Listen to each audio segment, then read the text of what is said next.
Welcome to Shri news Ongole.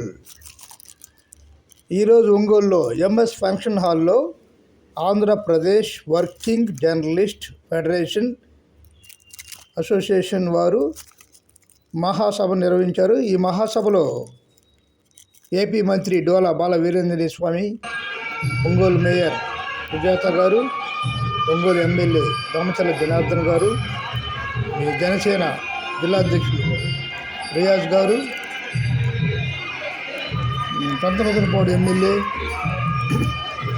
Darsi MLA Laxman గారు మొదలగు ప్రముఖులు జర్నలిస్టులు, నోకసాని బాలాజీ, జిల్లా నాయకులు, జిల్లా సీనియర్ జర్నలిస్టులు, యూట్యూబ్ ఛానల్ జర్నలిస్టులు అందరూ పాల్గొన్నారు. ఈ కార్యక్రమం విజయవంతం చేశారు. ఈ కార్యక్రమం అయిన అనంతరం ప్రతి జర్నలిస్ట్కి హెడ్ హెల్మెట్ ఇచ్చారు. ఫ్రీగా ఉచితంగా బహుకరించడం జరిగింది. ఈ కార్యక్రమం సక్సెస్ జరిగింది. యూట్యూబ్ ఛానల్ వ్యవస్థాపక అధ్యక్షులు కుండారెడ్డి మల్లికార్జున రెడ్డి గారు పాల్గొన్నారు. ఈ సభలో మాట్లాడారు.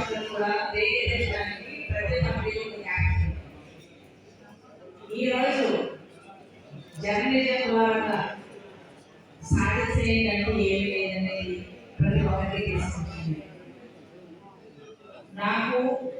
నేను చదువుకున్న రోజు నుంచి కూడా అక్కడికక్కడ వెళ్ళినట్లయితే అంటే జర్నలిజం మీద ఉన్నటువంటి నా యొక్క అభిప్రాయాలు ఒకసారి మీతో పంచుకోవడానికి ఒక మంచి అవకాశం భావిస్తున్నాను.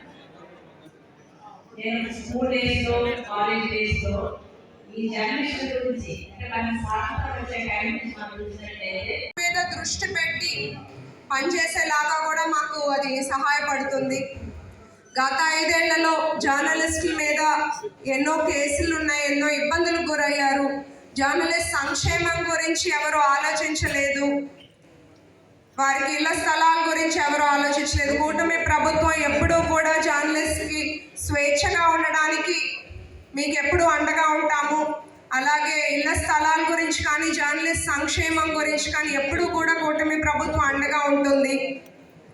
ఈ సందర్భంగా నేను ఏపీ వర్కింగ్ జర్నలిస్ట్ వారికి ఒకటి తెలియజేయదలుచుకుంటున్నాను. జర్నలిస్ట్ కుటుంబ సభ్యులందరికీ నేను నా హాస్పిటల్ ద్వారా ఎప్పుడు మీరు వచ్చినా నేను ఉచితంగా వైద్యం అందిస్తాను. మీరు ఎప్పుడైనా నన్ను నేరుగా వచ్చి కలవండి. ఇక్కడికి పిలిచిన మీ అందరికీ పేరు పేరున ధన్యవాదాలు. అక్రిడిటేషన్ ఉన్నటువంటి వాళ్ళకే చేయమని మీరు కొంతమంది అంటారు, కొంతమంది ఏమో రిపోర్టర్గా ఉన్న అందరికీ చేయమని అంటారు. దీనికోసం రాష్ట్ర ప్రభుత్వం క్యాబినెట్ సబ్ కమిటీని కూడా నియమించింది. అక్రిడిటేషన్ను అదేవిధంగా జర్నలిస్టుల వెల్ఫేర్ కోసం కూడా ప్రభుత్వం నిర్ణయం తీసుకొని ఒక క్యాబినెట్ సబ్ కమిటీని ఏర్పాటు చేయడం కూడా జరిగిందనే విషయాన్ని మీకు నేను తెలియజేస్తా ఉన్నా. మీ ప్రధాన సమస్యలు ఎవరు మాట్లాడినా ఎప్పుడు మాట్లాడినా హౌస్ సైడ్స్ అంటారు. దీనిలో చాలా ఇష్యూస్ ఉన్నాయి. కానీ అసలు విషయం ఏంటంటే మీ హౌస్ సైడ్స్ అనేది స్థానికంగా ఉన్నటువంటి శాసనసభ్యులే వాటిని మండల స్థాయిలో పరిష్కరిస్తారు. మీరు అవన్నీ వదిలేసి జిల్లా స్థాయిలో అర్జీలు పెట్టుకుని తిరుగుతూ ఉంటారు. ఇవ్వాల్సిందే కింది స్థాయిలో ఎంఆర్ఓ మాత్రం ఇవ్వాలి. ఇప్పటికే మా శాసనసభ్యులందరూ కూడా మేము మా నియోజకవర్గాల్లో మీకు హౌస్ సైడ్స్ కోసం సహకరిస్తామని చెప్పారు. కానీ మీలో మీకు మీరే అంతర్గత శత్రువులు. ఒకరికి పాటలేద్దామంటే ఇంకొకరు అక్రిడిటేషన్ అంటారు, ఇంకొకళ్ళు ఏమో ఎప్పుడో మానేశారంటే వాళ్ళ వృత్తితో ఏదైనా చిన్న సమస్యలు ఇబ్బందులు రావచ్చు తప్పితే ప్రజల్లో మాత్రం ఖచ్చితంగా ఒక విశ్వాసంతో కూడి ఉంటారు. ఎవరైతే కరెక్ట్గా రాస్తారో తెలుసుకోండి. ఈరోజు వేగ్గా రాయటం కాదు, వేగ్గా కొంతమంది అట్లా అయిపోయినాయి. ఈరోజు యూట్యూబ్ ఛానల్స్ కానీ ఇలాంటివన్నీ వచ్చేసి ఎవరి వ్యక్తిత్వం వాళ్ళు అయిపోయి వాళ్ళు ఇష్టం వచ్చినట్టు ఒకటి రాయటం, వాళ్ళు పెట్టేయటం ఇవన్నీ జరుగుతూ ఉన్నాయి. అది మంచి సంస్కృతి కాదని చెప్పేసి అంటున్నా. దాని విలువలు కూడా అలానే ఉంటాయి. ఈరోజు పేపర్లో వచ్చిన మాత్రాన అక్కడ రాజ్యాంగానేమి ఇబ్బందులు వచ్చే పరిస్థితులు రావు. అది మనం గుర్తుపెట్టుకోవాలి. ఈరోజు ఏదో మనం రాసేస్తే ఫండ్ ఉన్నది ఉమ్మడి రాష్ట్రం ఉన్నప్పుడు, అది విడిపోయిన తర్వాత ఇవాటి వరకు దాని మీద కమిటీ కూడా అపాయింట్ చేయడం ఒక పరిస్థితి ఉన్నది. అలాగే కానీ జనవరిలో రావాల్సినటువంటి అక్రిడేషన్లు ఇవాటికి కూడా ఇంకా మేము పొందలేనటువంటి స్థితిలో ఉన్నాం. అలాగే ప్రభుత్వం ఎన్నికల సందర్భంగా ఇచ్చిన హామీ ఉన్నది. ఇళ్ల స్థలాల ఏర్పాటు చేస్తాము అని చెప్పారు. దీనికి సంబంధం ఇంకా 20 ఏళ్ళు 30 ఏళ్ళ నుంచి కూడా ఎదురు చూస్తున్నటువంటి పరిస్థితి ఉన్నది. దీని మీద ప్రభుత్వం ఒక ఆలోచన చేయాలని మేము విజ్ఞప్తి చేస్తూ ఉన్నాం. అదేవిధంగా దేశంలో ఒక 13 రాష్ట్రాల్లో పెన్షన్ ఇస్తూ ఉంటారు. విలేకరుల్లో యజమానుల్లో మీకు అనుభవమైనటువంటి వారు తెలుసు, లేకుంటే యజమానులు మీకు అనుభవమైనటువంటి వార్తలు రాయించేందుకో ప్రయత్నం చేయవచ్చు. కానీ ఒక ట్రావెలర్గా ఆమె యూట్యూబ్ నడుపుతూ ఉంది.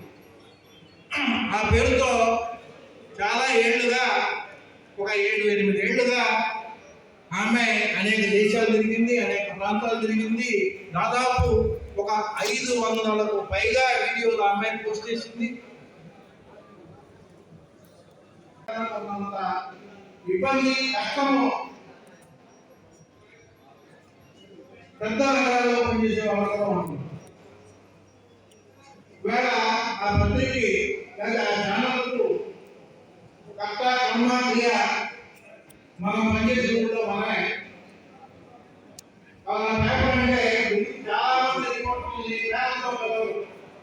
పత్రికలతో ఛానల్ ఆయన పలానా పత్రిక పలానా పేరు పలానా ఛానల్ అనే పేరుతోనే మనం స్థానికంగా పాల్గొనేటువంటి పరిస్థితి ఉన్నది. ఇవాళ దీంతో పాటుగా ఉన్న అతిపెద్ద ఇబ్బంది సంఘ వ్యతిరేక శక్తుల దాడులకు తోడుగా ఇవాళ అధికార పక్షాలు కూడా తమను ఏమాత్రం వదిలిపెట్టడం. మీరు ఇటీవల కాలంలో చూస్తే అంటే ప్రభుత్వం చట్టాలు చేస్తున్నటువంటి చట్టసభలు చేస్తున్నటువంటి వాళ్ళు మరి ఎందుకు ఆలోచన చేయడం లేదో నాకు తెలియడం లేదు. ఇక్కడ రాజకీయ పక్షాల నాయకులు ఉన్నారు, ఇంకా పెద్దలు అనేక మంది వస్తే వాళ్ళ ముందు కూడా నా మనసులో ఉంచుతాం అనేది నా కోరిక. వాళ్ళు ఆలోచన చేయాలి. కాబట్టి మనకు సమాచార హక్కు చట్టం ఉంటుంది. ఇంకో పక్కన కొత్తగా తీసుకొచ్చిన ఇటీవల కాలంలో దేశంలో అనేక ప్రాంతాల్లో యూట్యూబర్ల మీద ఈ దాడులు ఎక్కువ జరిగాయి. యూట్యూబర్లని చాలా మంది డేటా ప్రొటెక్షన్ యాక్ట్ ప్రకారము వ్యక్తిగత డేటాని వారి అనుమతి లేకుండా తీసుకోకూడదు. ఒక శాఖలో గనుల శాఖలో ఒక ఉద్యోగి పనిచేస్తున్నాడు, ఒక అధికారి పనిచేస్తున్నాడు. ఆయన అవినీతికి పాల్పడ్డాడు. ఆయనకు సంబంధించిన సమాచారం కావాలి. ఈ సమాచారం ఆయన అడిగితే ఇస్తారా?